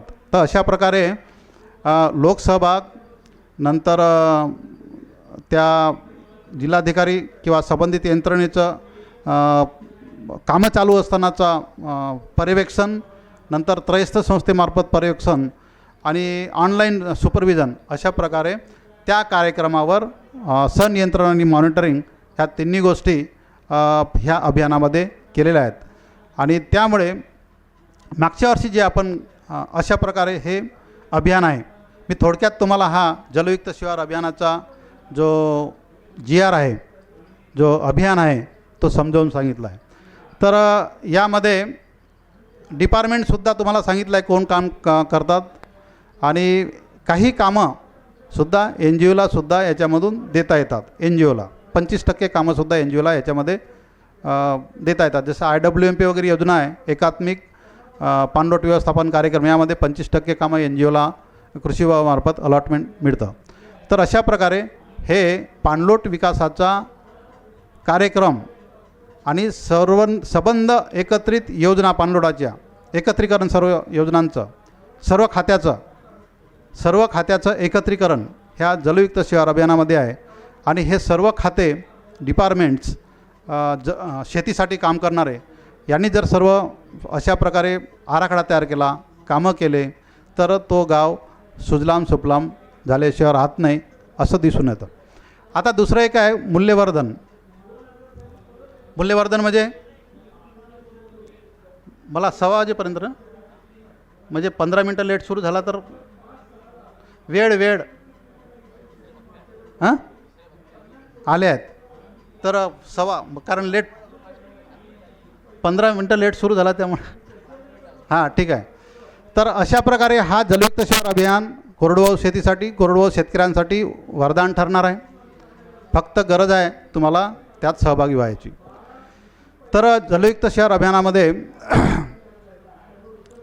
सर्व गोष्टी शेतकऱ्यांच्या हिताच्या ज्या आहेत त्यामध्ये नमूद करण्यात आलेल्या आहेत आणि आपण लोकांनी जर एकत्र आलं तर अत्यंत चांगलं होऊ शकतं. कृषी विभागामार्फत गट शेतीचे गट पाडले आहेत त्या गावामध्ये. ते गट जर सक्षम असले तर हा अभियान फार चांगलं होतं. कारण मी जिथे जिथं काम करतो ह्या गटांना फार प्रमोट करतो आहे. हे गट जर पुढे झाले तर गट फार सक्षम होतात. कारण त्यांना कामही मिळतं, रिझल्टही मिळतं, त्या गावाची परिस्थिती बदलतं. त्याच्यामुळे ते अभियान यशस्वी होण्यासाठी फार मदत होतं. तर अशा प्रकारे हा जलयुक्त शहर अभियान आहे. तर ह्या अभियानाची प्रचार प्रसिद्धी, लोकसहभाग, अंमलबजावणी, DPR तयार करणे वगैरे, ग्रामसभा, ह्या सर्व जर प्रोसेस आपण गावकऱ्यांनी सहकार्य केलं तर आराखडा चांगला होतं, त्याची अंमलबजावणी चांगली होते, त्याचे रिझल्ट चांगले मिळतात. अशा प्रकारे हा जलयुक्त शहर अभियान आहे आणि हा कोरडवाहू शेतीसाठी अत्यंत चांगला होणार आहे की यामुळे जमिनीची धूप थांबणार आहे आणि नदी नाल्याचं पाणीसुद्धा आपण अडवणार आहोत. आता यामध्ये एक मी सांगायचं तुम्हाला सोडलं की गावाचा वॉटर बजेट करायचा आहे. तो अत्यंत महत्त्वाचा आहे. गावाचा ताळेबंद पाण्याचा, जसं 1000 हेक्टरचा क्षेत्र आहे त्या गावामध्ये, मग त्यामध्ये किती शेतकऱ्यांची बांधबंदिस्ती पूर्ण झालेली आहे, किती शेतकरी तिथं नाले बांधलेले आहेत, किती बांधावं लागणार आहे, त्यामधून पाणी किती अडतं. आपल्या परिसरामध्ये जवळपास 1100 मिलीमीटर पाऊस पडतं. 1000 हेक्टर एरिया आहे म्हणजे किती होईल, एका हेक्टरवर 11 TCM पाणी पडतं. 1000 हेक्टर आणि 1100 मिलीमीटर पाऊस, एका हेक्टरवर 1 मीटर पाण्याची जाडी किती, म्हणजे 1 TCM. तर हा 11 TCM पाणी 1 हेक्टरवर पडतं पूर्ण पावसाळ्यामध्ये. आता हा 11 TCM एका हेक्टरवर म्हणजे 1000 हेक्टरवर किती होईल, 1100 TCM पाणी पडतं ना. हा 1100 TCM पाणी आपल्याला लागतच नाही त्या गावाला. गावाची लोकसंख्या 400 असेल, 500 असेल आणि शेतीसुद्धा 800-900 एकरावर शेती असेल, 1100 पैकी असेल ना, बाकीचं कोटी पडीत असते वगैरे वगैरे. तर याला खरं म्हणजे फक्त 400 ते 500 TCM पर्यंत लागतं. मग हा एवढा पाणी आपला इथं पडते तरी आपल्या इथे दुष्काळ आहे. म्हणजे आपलीच इच्छाशक्ती कमी असं दिसतं ना. 1100 TCM पाणी पडतं त्याच गाव शिवारात आणि वाहून जाते पूर्ण. आणि आपल्याला लागते किती, 400 ते 500 TCM पाणी लागतं शेती आणि पिण्याकरता. एका माणसाला 50 लिटर त्यांना स्टँडर्ड दिलेले आहेत पाणी किती लागतं वगैरे. आम्ही सर्व कॅल्क्युलेट केला तर एका गावाला 400 ते 500 TCM पाणी लागतं आणि आपल्या गावात 1100 TCM पाणी पडतं. म्हणजे आपलीच चूक आहे की नाही. म्हणजे आपण आपली बांधबंदिस्ती शेती बरोबर करत नाही किंवा तो पाणी बरोबर अडवून पाठवत नाही, ठेवत नाही, त्याच्यामुळे तो पाणी निघून जातं. आणि पाणी निघून जातं त्याच्यासोबत जमिनीची माती निघून जातं, जमिनीची धूप होतं, जमीन सुपीक माती निघून जातं, त्यामुळे जमिनीचे आरोग्य खराब होतं, म्हणून उत्पादकता कमी होतं. म्हणून तुम्ही आता मागच्या 10-15 वर्षाचा अभ्यास जर केला आपण क्लायमेट चेंज झाल्यापासून, तर असं दिसतं आहे की उत्पादकता एकदम एका लेवलला आलेली आहे, वाढतच नाही पुढं. ज्यावेळेस दुष्काळ पडतं कमी जास्तचा, पाऊस कोरडा किंवा ओला, त्यावेळेस अजून कमी होतं, पण उत्पादकता वाढत नाही. कारण तंत्रज्ञान वाढलेलं आहे, शेतकरी वापरसुद्धा करतात, पण ह्या बदलामुळे, वातावरणाच्या बदलामुळे हे असे परिणाम दिसून येतात. म्हणून अशा परिस्थितीमध्ये पाणलोट व्यवस्थापन जलयुक्त शिवार अभियान अत्यंत उपयुक्त ठरणार आहे, वरदान ठरणार आहे कोरडवाहू शेतीच्या शेतकऱ्यांसाठी. ज्या शेतकऱ्यांनी याचा उपयोग चांगला करून घेतला त्यांना अत्यंत हे फायदेशीर ठरणार आहे. बरोबर आहे की नाही. 15 दिवसाचा कालखंड ड्राय स्पेल पडतं, म्हणजे याला 2 पावसातलं अंतर. आपले सोयाबीन 2 पाण्यानं जातात, आपलं भात पीक 1 ते 2 पाण्यानं जातं, आपला कापूस 1 ते 2 पाण्यानं जातं. कारण त्यावेळेस 15 ते 20 दिवसाचा हे मोठा ताण पडतं आणि त्या काळामध्ये पिकाची वाढ खुंटतं आणि वाढ खुंटली म्हणजे आपले 25-30 किंबहुना 50% उत्पादन कमी होतं. म्हणून मित्रांनो, जलयुक्त शहर अभियानाची कास धरा. पाणलोट व्यवस्थापनाचा कार्यक्रम जो आहे तुमच्या गावामध्ये, ते गावाची निवड झाली असेल तर बघा, आणि नसेल झाले तर आपण त्या तालुका समितीकडे थोडं आपण म्हणू शकता की आमच्या गावाची ह्या क्रायटेरियामध्ये निवड करा, आम्ही लोकसहभाग 100% द्यायला तयार आहोत. कारण शासनाला सुद्धा सुरुवातीच्या काळामध्ये पहिल्या टप्प्यामध्ये चांगले गाव विकसित करून द्यायचे आहेत. कारण पैसा तर खर्च होणारच आहे ना, पण तो शेतकऱ्यांच्या उपयोगी यायला पाहिजे. शेतकऱ्यांसाठी त्याचं जमिनीची उत्पादकता वाढवण्यासाठी, त्याचं जीवनमान वाढवण्यासाठी उपयोग व्हायला पाहिजे.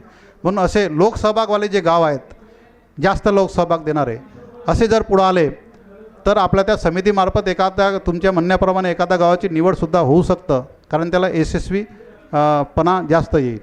तर अशा प्रकारे हा जलयुक्त शिवार अभियान आहे. आता मी एक गाव केलं आहे, महालगाव चॅलेंज म्हणून. वरोरा तालुक्यात महालगाव आहे की तिथं जवळपास 25 ते 30 हेक्टरवर रब्बी होती, ज्यांच्याकडे विहिरी आहेत. अशी 100% कोरडवाहू गाव, विहिरीच नाही त्या गावात. महालगाव आमच्या झाडेसाहेबांना माहीत आहे, झाडेसाहेबांचे चिमूरचे आहेत. तर तो महालगाव वरोऱ्यापासून 20 किलोमीटर आहे, चिमूर रस्त्यावरच. ते शेततळ्यात, त्या गावामध्ये शेततळेसुद्धा लोक करायला तयार नव्हते. 1-2 लोकांनी शेततळे केले होते पूर्वी. मी ते जवळपास जानेवारी 13 तिथं त्या गावात हजर झालो, त्या SDO म्हणून त्या परिसरामध्ये. तर मी पूर्वी शेततळ्याचा काम आणि पाणलोटाचा काम तुम्हाला सांगितल्याप्रमाणे रामटेकमध्ये केला, कुईत केला. आणि हिंगणा तालुक्यात तालुका कृषी असताना तालुक्यामध्ये, जिल्ह्यामध्ये हायस्ट शेततळे केले होते मी. 109 शेततळे एका तालुक्यात केले होते हिंगण्यामध्ये 2009मध्ये. तर त्याचे रिझल्ट अत्यंत चांगले मिळाले होते. आणि कापूस पिकाची उत्पादकता वाढवण्यासाठी कापूस पिकावर ठिबक, कापूस पीक सरीवरांब्यावर, सोयाबीन पीक सरी पट्ट्यामध्ये, रुंद सरीवरांब्यावर. तर हे अभियान मी हिंगण्यामध्ये चालवला आणि तिथं अत्यंत चांगले रिझल्ट मिळाले. शेतकऱ्याची उत्पादकता वाढली. जिथं ठिबकवर प्लॉट आले, जिथं ठिबकच नव्हता पहिले कापसावर, तिथं जवळपास 150-200 हेक्टरवर ठिबक आताही होत आहे. तिथं 4 पटीने उत्पादकता वाढली कापसाची. जे 4 ते 5 क्विंटल प्रति एकराच्या वर घेत नाही आपले कोरडवाहू शेतकरी, हे भरपूर झालं. कदाचित 2-3 वर येतात काही शेतकरी. पण सरीवरांबे केला, सरीवरांब्यावर कापूस पेरला. ज्यांच्याकडे पाण्याची साधन असेल त्यांनी ठिबकवर केला, ज्यांच्याकडे पाण्याचे साधन असेल त्यांनी शेततळ करून घेतलं आणि स्प्रिंकलरद्वारे पाणी दिला. अशा शेतकऱ्यांची उत्पादकता 4-5 क्विंटलवरून 8-9-10, काही शेतकरी 25 ते 30 क्विंटलपर्यंत गेले. मी मॉडेल शेतकरी म्हणून तुम्हाला सांगतो. हिंगण्याचे डडमल आहेत, बळवंतराव डडमल्स, बऱ्याचशा लोकांनी त्याचा प्लॉट मी, त्यांचा 15 एकराचा प्लॉट मी स्वतः डेव्हलप करून दिलेला आहे. नंतर डाखडे आहेत, हिंगण्या बाजूलाच एक छोटासा गाव आहे. नंतर सतीश मिनियार फॅमिलीचे ते शेत आहेत तिथं. आणि अख्खा तिथं आता काही निवडक नाव सांगितलं मी, बाबूराव म्हणून एक आहेत तिथले, त्याच गावचे. ते ह्या लोकांनी सुरुवातीच्या काळामध्ये साथ दिली. कारण एखादं तंत्रज्ञान आपल्याला नवीन त्या गावात राबवायचं आहे, त्या स्वीकार करणारे शेतकरी पाहिजे ना, अर्ली अडॉप्टर म्हणतो आम्ही त्याला. आणि त्यांच्यामार्फत आपल्याला तो कार्यक्रम राबवला. आणि मग लोक एकदा बघितलं की याचे रिझल्ट चांगले आहेत, तर मग पूर्ण गाव म्हणा किंवा जसे शेतकरी जमतील तसं ते स्वीकारतात आणि त्यांचं त्या परीने कार्यक्रम. आज हिंगणा तालुका ठिबकमध्ये 1 नंबरवर आहे, सरीवरंबाच्या कापसावर 1 नंबर आहे, शेडनेटमधल्या शेतीमध्ये 1 नंबर आहे. तर अशा प्रकारे तिथं तरुण पोरांना शेडनेटकडे लावलं होतं. तरुण पोरांना ज्यांच्याकडे पैसे आहेत, विहीर आहे, त्यांना कापसाच्या शेतीवर लावलं होतं. आणि हे रोकडे साहेबसुद्धा त्या परिसरामध्ये येऊन गेलेले आहेत, यांनीसुद्धा पाहिलेलं आहे. तर हिंगणा परिसरामधले मग मी त्या सबडिव्हिजनमधले चिमूर, भद्रावती आणि वरोऱ्यातले जवळपास 4000 शेतकरी CSRला आणलं. तिथली कापसाची शेती दाखवली, हिंगण्याची शेती दाखवली की असं आपण जर केलं. कारण माझी सबडिव्हिजन जे आहे ना, अत्यंत पुअर टेक्नॉलॉजी, ॲडॉप्शन रेट फारच कमी आहे तिथं, होता आहे अजूनही. की वरोऱ्यामध्ये शेती चांगली करतात पण ठिबकचा नावच नाही. फक्त एक सातपुते जी आहेत भद्रावतीचे, ते 20 एकरावर शेती कापसाची वर ठिबक होता. मग ठिबकसाठी अभियान चांगला केलं, सरीवरंब्यासाठी अभियान. कारण तुम्ही जलयुक्त शिवार अभियान ज्यावर पूर्ण राबवला आणि ह्या गोष्टी जर केल्या नाही, तर पाण्याचा कार्यक्षम वापर जर केला नाही आपण, तर त्या जलयुक्त शिवार अभियानाचा रिझल्ट आपल्याला मिळणार नाही. आपल्याला रिझल्ट काय पाहिजे? पाणी आला, शेतीचं उत्पन्न वाढायला पाहिजे. शेतीचं उत्पन्न वाढून शेतकऱ्यांच्या जीवनमानात फरक पडायला पाहिजे. त्यांचे मुलं कुठंतरी बाहेर शिकायला जायला पाहिजे. 2 मुलं असतील तर एक कुठंतरी नागपूर इकडे तिकडे शिकवता आल्या पाहिजे, तरच शेतीचं उत्पन्न वाढवू की नाही. शेतकऱ्याजवळ काहीतरी असं चांगलं थोडंसं राहायसाठी घर पाहिजे, अंगावर कपडे चांगले यायला पाहिजे. तर उत्पादकता वाढेल कधी? ह्या तंत्रज्ञानाचा वापर केला तर, हे तंत्रज्ञान आहे याचा म्हणजे विज्ञान आहे, विज्ञानाचा वापर जर शेतीमध्ये झाला तर त्याची उत्पादकता वाढतं. पण कसणारे शेतकरी, जे ॲक्च्युली कसणारे शेतकरी आहेत, या शेतकऱ्यांना थोडं प्रशिक्षणाची गरज आहे, थोड्या अनुदानाची गरज आहे आणि ते शासनाजवळ आहे उपलब्ध.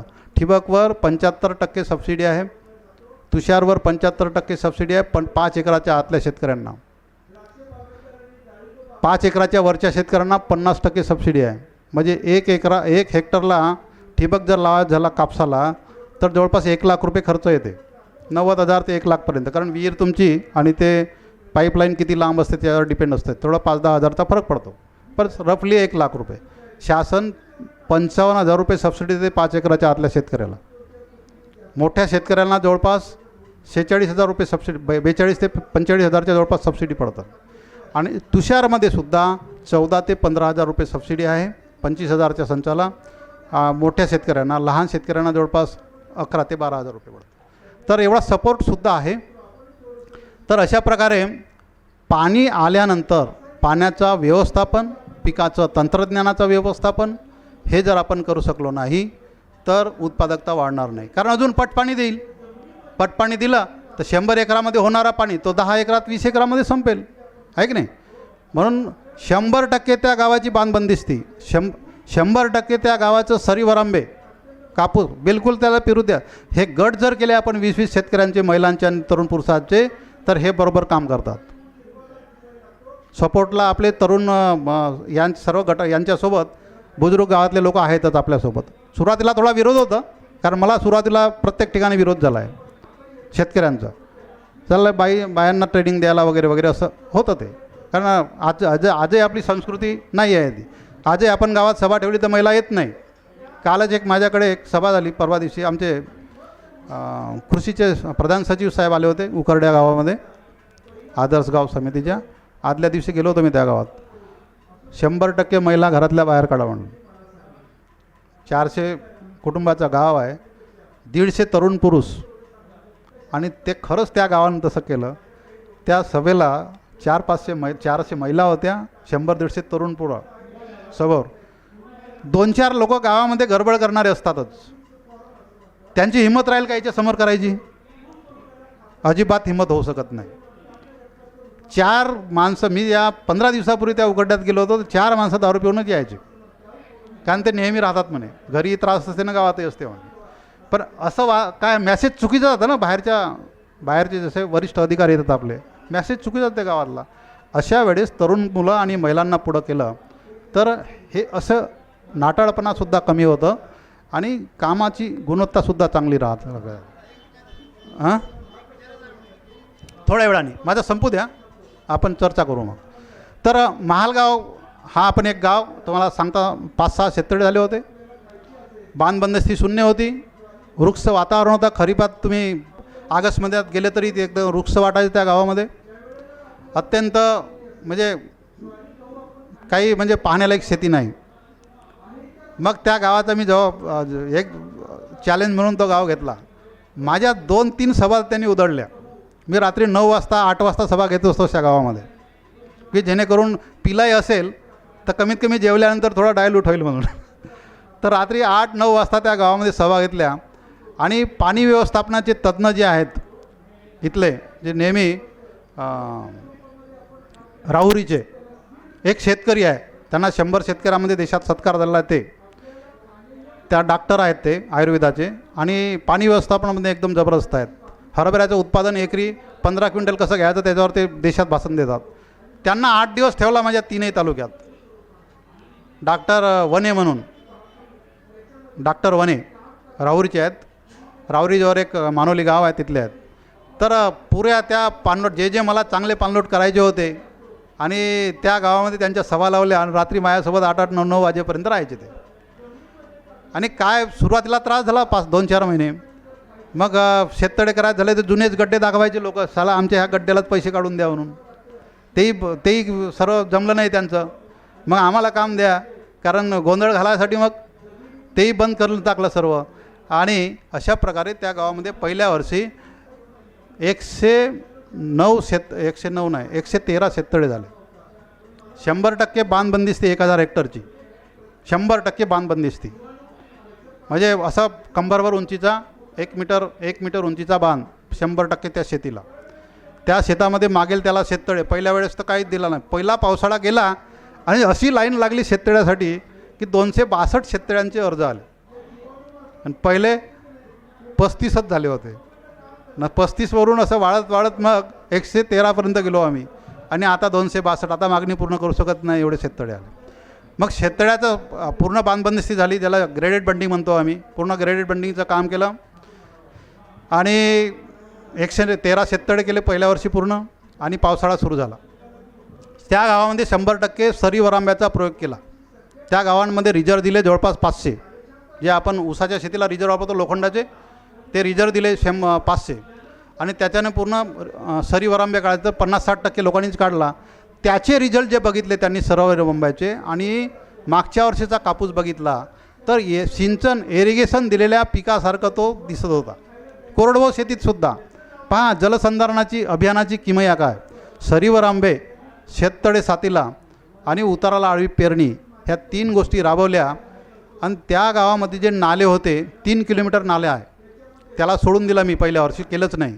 कारण 100% पहिले हे बांधबंदिस्ती शेतीची केली. कारण इथला गाळ इकडे यायला नाही पाहिजे. कारण तो गाळ नाल्यात आला की नाले अजून बुजतात, बरोबर आहे. तर पहिले 100% बांधबंदिस्ती, याला एरिया ट्रीटमेंट म्हणतो आम्ही आमच्या टेक्निकल भाषेमध्ये. 100% पहिले शेतीची बंदोबस्त, नंतर शेततळे. शेततळेसुद्धा माथ्यापासून पायथ्यापर्यंत असा ग्रीडनी साखळी शेततळ्याची कन्सेप्ट इथं राबवली, वरपासून खालपर्यंत. म्हणजे पाणी हा खेळतच जायला पाहिजे. जसं आपण गावामध्ये स्पीड ब्रेकर टाकतोय तसे स्पीड ब्रेकर म्हणजे आपले सरीवर आंबे आणि शेततळे. शेतीचा तुम्हाला मग सांगितल्याप्रमाणे 1100 TCM जो पाणी आहे तो TCM आपण कितीही जरी केला 70%च्या वर आपण अडवू शकत नाही. 30% वाहून जाणारच, त्याला रणाप म्हणतो आपण, अपधाव म्हणतो. तर 70% जरी आपण अडवला तर हा गाव समृद्ध होते, पियाला पाणी मिळते आणि शेतीलाही मिळतं. पण हे असं तंत्रशास्त्रशुद्ध विज्ञानावर आधारित असं आपण जर नियोजन करत त्याची अंमलबजावणी केली तर होतं. तर आपण थोडा महालगावच्या बाबत थोडा 10 मिनटाची स्टोरी बघून घेऊ. रब्बीची आणि खरीपाची दोन्ही याची जवळपास 1.5 पटीनं, कुठं 2 पटीनं, कुठं 3 पटीनं उत्पन्न वाढलेलं आहे. हे त्या गावातले शेततळे आहेत. त्यावेळेस पालकमंत्री माननीय देवतळे साहेब होते. हे सुद्धा त्यांनी एक दिवस 18 मेला 46 डिग्री टेम्परेचर असताना अर्ध्या तासाचा कार्यक्रम दिला होता. 4 तास थांबले त्या शेतपात. सोबत कलेक्टर साहेब, तिथले आमदार साहेब, सर्वजण तिथं होते. 4 तास त्या गावाची पाहणी केली आणि एक कार्यशाळा ठेवली. तिथं जवळपास 1000 शेतकरी होते आणि ह्या कार्यक्रमाला चांगला बळ आला तिथून. हे शेततळ्यात तिथले, हे शेततळ्यात, हे पाण्यानं भरलेले शेततळ्यात, हे पाण्यानं भरलेले शेततळ्यात. हे शेतकरी आनंदित आहे कसं दाखवते लोकांना. हे कलेक्टर साहेब आताचे दीपक म्हैसेकर साहेब, यांच्या अजेंड्यावर महालगाव सर्व जिल्ह्यावर सांगतात की महालगावला जाऊन बघा तिथल्या शेतकऱ्यांनी कसं चांगलं केलं आहे. हे जिल्हा माहिती अधिकारी, आपल्या विदर्भासाठी एक डायरेक्टर पब्लिसिटी म्हणून इथे एक पोस्ट आहे. मोहन राठोड साहेब त्याचे प्रमुख आहेत. आणि विदर्भामध्ये प्रत्येक जिल्ह्यामध्ये एक जिल्हा माहिती अधिकारी असतो. विदर्भातले सर्व जिल्हा माहिती अधिकारी आणि मोहन राठोड साहेब ह्या गावाला भेट दिली आत्ता ह्या नोव्हेंबरमध्ये आणि त्या गावाची पाहणी केली. हे लोक तिथं येऊन पाहतात शेततळ्याचं गाव म्हणून. हे तिथले तुम्हाला सांगितलं ना सरीवरांब्यावरचे ते कापूस लागवड. हे तिथलं आता कापसामध्ये तूर आहे आंतरपीक. आपलं काही शेतकरी करतातच पण काही शेतकरी करत नाही, त्यांना कंपल्सरी केलं आपण. तूर हे आंतरपीक कापसामध्ये पण पाहिजे आणि तुरीमध्ये पण पाहिजे. तूर हे द्विदलवर्गीय पीक आहे आणि त्यांचे मुळंसुद्धा इतर पिकापेक्षा जास्त खोल जातात. त्यामुळे आतून अन्न घेतात आणि बाकीचे पिकं वरून घेतात. त्यामुळे जमिनीचा पोत कायम राखण्यात मदत होते. तूर हे द्विदल वनस्पती असल्यामुळे त्यांच्या मुळावर गाठी असतात, नायट्रोजन फिक्सेशन करतात. हवेमध्ये 78% नत्र असतं ते शोषण करतात आणि पिकाला देतात आणि पीक गेल्यानंतर सुद्धा गाठी सोडून जातात, त्यामुळे जमीन सुपीक होतं. पालापाचोळासुद्धा जास्त असते द्विदल वनस्पतीमध्ये, ते सुद्धा जमिनीमध्ये मुरतं आणि ह्युमसचं प्रमाण वाढतं, ऑर्गॅनिक मॅटर वाढतं. त्यामुळे जीवजंतू जे आहेत, ऑर्गॅनिक मॅटर वाढल्यामुळे जीवजंतू वाढतात आणि उपयोगी जंतू जे आहेत ते वाढल्यामुळे ज्याला काय म्हणतात त्याला त्यामुळे गांडुळाचं प्रमाण वाढतं आणि गांडूळ वाढल्यामुळे पाणी जलसंधारणाची जी प्रक्रिया आहे ते चांगली होतं, पाणी धरून ठेवण्याची क्षमता वाढवतं आहे, वराणी लवकर येतं.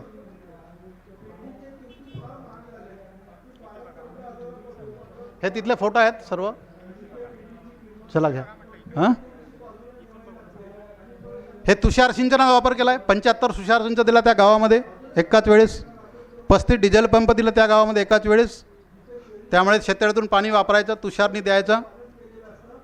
हे तिथली पीक परिस्थिती आहे ह्या जुलै महिन्यातली, ऑगस्ट महिन्यातली. आता पब्लिसिटी म्हणून आपण विचार केला होता. माझ्या परिसरामध्ये 4 गव्हर्नमेंटचे हे आहेत होर्डिंग्स, त्या होर्डिंगवर पूर्ण फोटो लावले मी हायवेवर, मुख्यमंत्री साहेब आणि पालकमंत्री साहेबांचे फोटो देऊन की ह्या परिसरात असे काम झाले म्हणून. पब्लिसिटी, प्रचार प्रसिद्धी, लोकसहभाग वाढायसाठी. तर तो होर्डिंगचा फोटो आहे तो, तहसील कार्यालय आणि हायवेवर.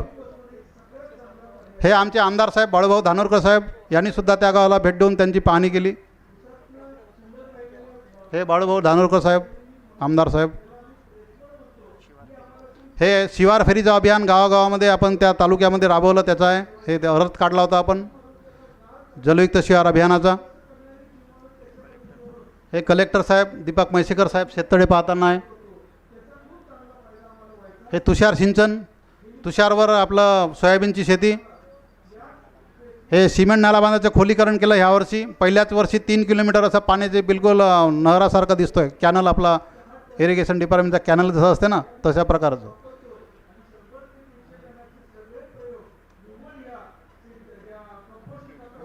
चला पुढं घ्या. हे तिथली पीक परिस्थिती दाखवली आहे सर्व, कशी बदल झाला आहे म्हणून. तर अशा प्रकारे हा जलयुक्त शिवार अभियान आमच्या परिसरामध्ये शासनाने दिलेल्याप्रमाणे आम्ही राबवलेलं आहे आणि आपल्याही परिसरामध्ये आपण राबवा असं म्हणतो. हे ज्या पेपरला न्यूज आल्या त्या सर्व आहेत, जवळपास जिल्ह्यातल्या सर्व पेपरनी ह्या बातम्या कव्हर केलेल्या आहेत. 10-12 पेपर आहेत, त्या 10-12 पेपरनी त्या सर्व न्यूज केलेल्या आहेत. हळूहळू दाखव. हे परभणी मराठवाड्यातून एक जलक्रांतीचा एक हा न्यूज आहे. परभणीमधून एका पत्रकाराने ट्विटरवर टाकलेली आहे. आम्हालाही माहीत नव्हतं, त्याला कुठून माहीत गेली ते माहीत नाही. आणि महाराष्ट्र शासनाच्या पब्लिसिटीची न्यूज जी आहे दिल्लीची, मुंबईची, त्या न्यूजवर 3 महिने ही न्यूज होती शासनाच्या पब्लिसिटी डिपार्टमेंटच्या याच्यावर.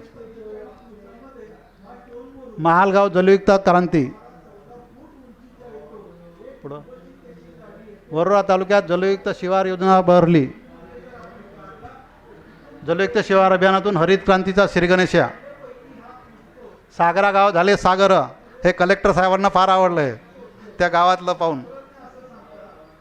सागराच्या शेतकऱ्यांनी शेततळ्याचा आधार. हे भद्रावती तालुक्यातलं आहे. जलयुक्त शिवारामुळे सागरा झाले सागर. हे वेगवेगळ्या पेपरच्या न्यूज आहेत. जलयुक्त शिवारामुळे सागरा झाले सागर. हे वेगवेगळ्या पेपरच्या न्यूज आहेत. हे मी रामटेकला असताना मला जे बोर्डा गाव सांगितलं आहे, राज्य शासनाने जे पुरस्कार दिला तर माझासुद्धा सत्कार झालेला आहे, त्याचं हे फोटो लावले आहे मी. जिल्हा, तालुका, जिल्हा, विभाग आणि राज्य 1 नंबरचं बक्षीस त्या गावाला भेटलं होतं. एक थोडी व्हिडिओ आहे ह्याची दाखवून द्या. धन्यवाद. तुमचा काय प्रश्न आहे काकाजी? मी डॉक्टर साबळे, दर्यापूर. माझा प्रश्न असा आहे की जलशिवार योजनेमध्ये नाला खोलीकरण आणि सिमेंट बंधारे येतात का?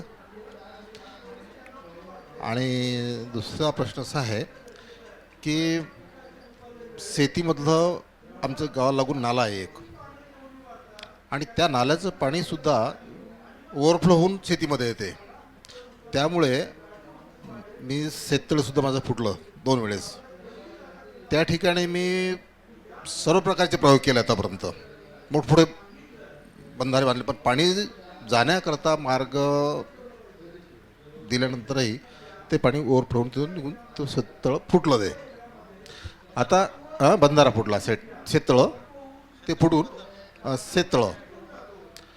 कारण शेतामधलं पाणी येते तेव्हा शेततळं फुटत नाही, पण जेव्हा तो नाला ओव्हरफ्लो होतो तेव्हा तो नाला ओव्हरफ्लो झाल्यानंतर तो टर्न तसा होतो, तर ते पाणी आल्यानंतर ते पाणी काही रुकत नाही, त्यामुळे ते फुटते. तर आता त्या ठिकाणी अभियाना थ्रू त्या ठिकाणी सिमेंट कॉन्क्रीटचं जर पाईपलाईन काढून त्या शेताची तिथे जर सिमेंट बंधारा झाला तर गाळ रुखेल आणि पाणी निघून जाईल. तर तो बंधारा आपल्या जलशिवार योजनेमध्ये येईल का? काकांचा प्रश्न आहे. काका तिकडे अकोला जिल्हा ना, हां अमरावती जिल्ह्याचे आहेत. यांचा प्रश्न असा आहे, बसा ना तुम्ही बसा, की जलयुक्त शिवार अभियानामध्ये सिमेंट नाला बांध आणि त्यांचं खोलीकरण आहे का? आहे. नवीन नाला असेल, नवीन बांधकाम करायचं असेल सिमेंट नाला बांध, तर त्याला नवीन सिमेंट नाला बांध करता येतं आणि त्याचं खोलीकरणसुद्धा करता येतं शासकीय तरतुदीमधून, अभियानाच्या तरतुदीमधून. तुम्ही एक एक तर उत्तर देऊ द्या मला, ठीक आहे. दुसरा प्रश्न असा आहे, काकांचा शेततळा आहे, पण ज्यावेळेस जास्त पर्जन्यमान होतं, ओव्हरफ्लो होते नाला, तर नाल्यातला पाणी ज्यावेळेस शेतात जातं, शेततळ्यात जातं, तर शेततळं फुटते म्हणतात. तर अशा ठिकाणी जर तिथं जुना काही नाला असेल, नाला बंधारा बांधला आहे तोही फुटला आहे म्हणता तुम्ही, तर त्याला रिपेअर करण्याची प्रोव्हिजन आहे ह्या अभियानामध्ये. ह्या अभियानामध्ये महात्मा ज्योतिबा जलभूमी संधारण अभियान ही एक योजना आहे. ह्या योजनेमधून आपल्याला त्या नाल्यांची किंवा जुने स्तोत्र आहेत पाण्याचे ते बळकटीकरणाचे साठी सुद्धा याच्यामध्ये समावेश आहे. तर तुम्हाला ते रेवणीचे SDO म्हणा, तालुक्याचे तालुका कृषी अधिकारी म्हणा, की BDO तिथले डेप्टी इंजिनियर्स म्हणा, विशेषतः तुम्ही तिथल्या SDOला जरी भेटले रेवणीच्या, ते तर समितीचे अध्यक्ष आहेत, तर तो तुमचा प्रश्न त्या संबंधित अधिकाऱ्याला सांगून त्या आराखड्यामध्ये समावेश करून घेऊ शकतील. म्हणजे जुना नाला आहे त्याला रिपेअरिंग केलं आणि त्याचं खोलीकरण केलं पुन्हा, तर तुमच्याकडे जिथला जो पाणी वाहण्याची क्षमता आहे त्याची वाढेल. आणि दोन्ही काठाला बांध जवळपास 1 ते 1.5 मीटर उंचीचे बांध होतात, त्यामुळे शेतीमध्ये पाणीसुद्धा घुसणार नाही. तर खोलीकरणाचा हा एक महत्त्वाचा फायदा असा आहे की बुजलेले नाले तर पूर्ण त्याची कॅपॅसिटी वाढते, पण बाजूच्या शेतामध्ये जे पाणी घुसतं ते सुद्धा बंद होते आणि शेतीची वराणीसुद्धा लवकर येते, कारण याची खोली वाढली आहे, पाण्याची क्षमता वाढलेली आहे आणि ते पाण्याची लेवल खाली गेल्या शेतीच्या लेवलच्यापेक्षा, त्याच्यामुळे वराणी लवकर येते, पिकंसुद्धा चांगली होतात. खोलीकरण हे अत्यंत चांगलं आहे.